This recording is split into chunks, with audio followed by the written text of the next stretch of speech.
Welcome to CUE Live 2012. I'm Chris Walsh from the CUE Communications Committee, and we are here in beautiful Palm Springs, California for CUE 2012.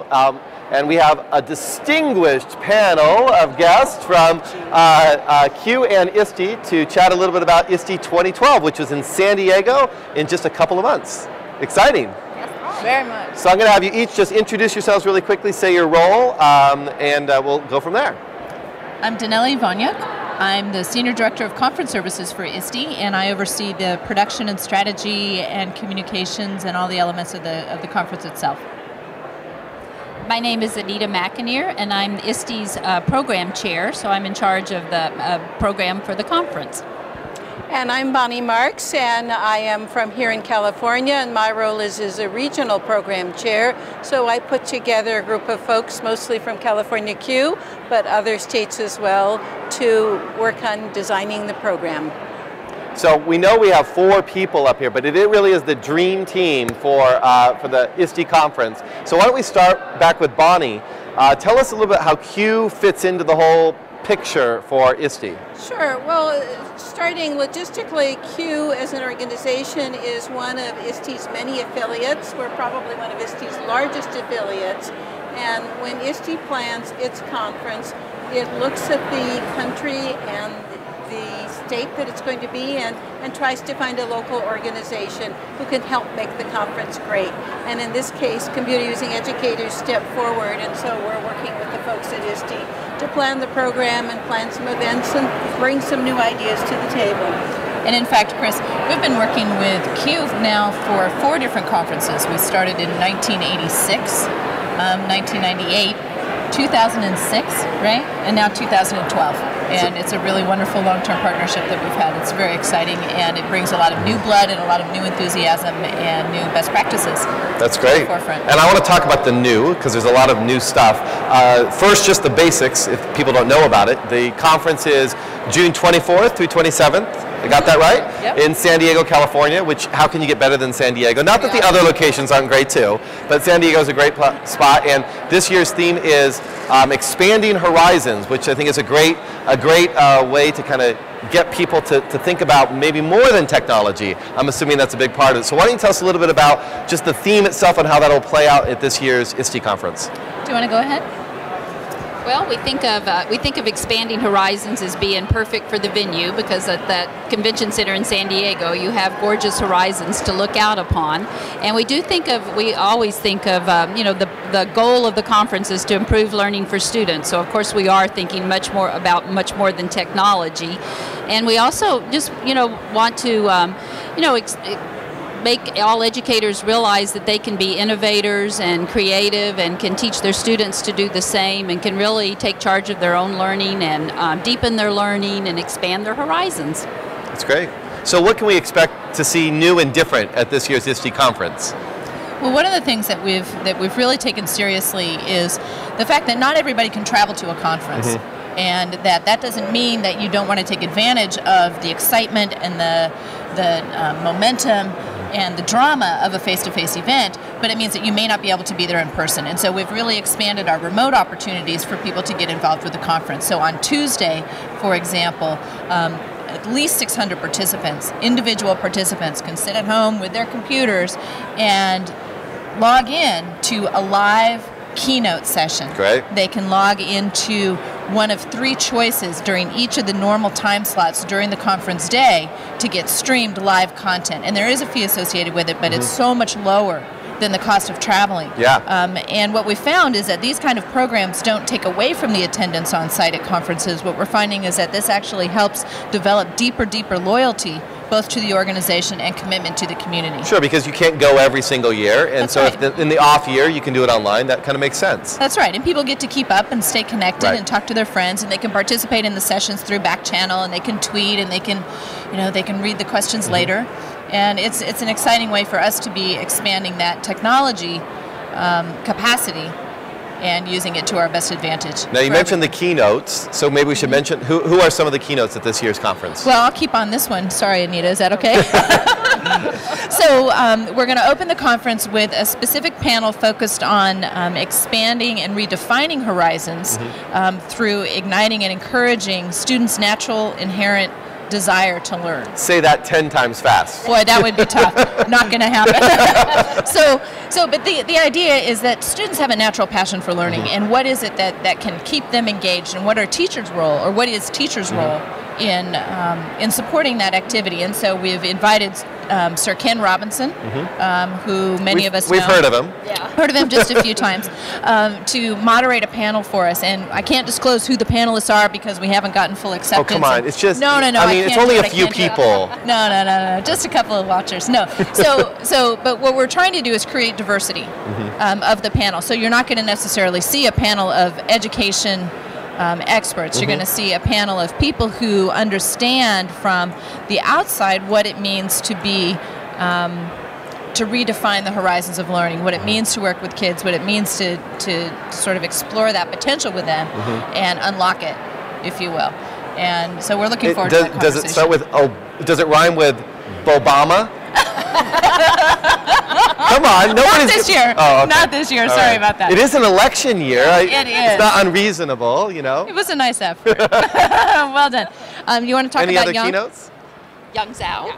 Yes, and our keynote that'll be opening night? No, Tuesday night. Tuesday morning keynote is Young Zhao, and he's from the University of Oregon, and he has a special chair in the College of Ed, and he'll be talking about what is his?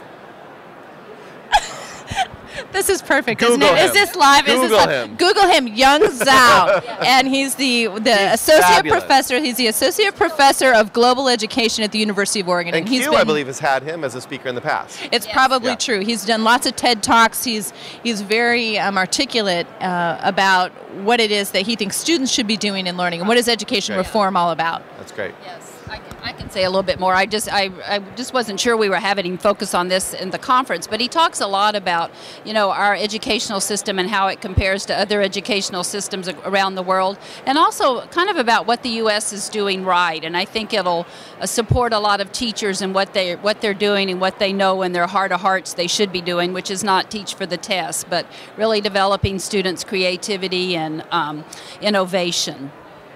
So one reason people come to the conference is because they do want to hear the keynotes of people who are really top names. But you know, here at the CUE conference, we're sitting in an exhibit hall right now. They come to see the exhibits and to find out what some of the newest products are, to really take a look at things and be thinking about what they can use in the classroom. And then in addition, Anita, you can probably give me the number of concurrent sessions that are going on at any one time in the conference. We have over 700, we have close to 800 types of sessions, and they range from poster sessions and student showcases to lecture sessions and spotlight sessions, in addition to the keynotes. And we also have bring your own device sessions that are 1 hour sessions. So there's probably about 30 choices at every time slot. And one thing that we're real excited about, where the submissions just opened today, so if you wanted to present at the conference and miss the opportunity, we have another chance for you to do that. And they're called the Ignite sessions, and they're modeled after the SLAM or the Pechagucha or Ignite sessions, where you have 20 slides, and each slide appears for 5 seconds, and your total presentation only lasts 5 minutes, and then we'll have 10 speakers during one time slot. And we have 2 of those sessions, and submissions for that just opened today, and you can find the information on the ISTE conference Ning, and the URL for that is ISTE2012.org. That's great. So that's one of the new things that's happening, the Ignite session. That's very exciting. And we obviously have a lot of other keynotes. Anything else that's sort of new at the conference? If you've been before, you can kind of come back to? Well, I think that one of the things that that we've learned to focus on over time is that the attendees themselves and the participants really drive a lot of the content that happens. So we've got, as Anita says, hundreds of sessions that are juried, where people apply to speak, and we can only accept about a third of what we bring in.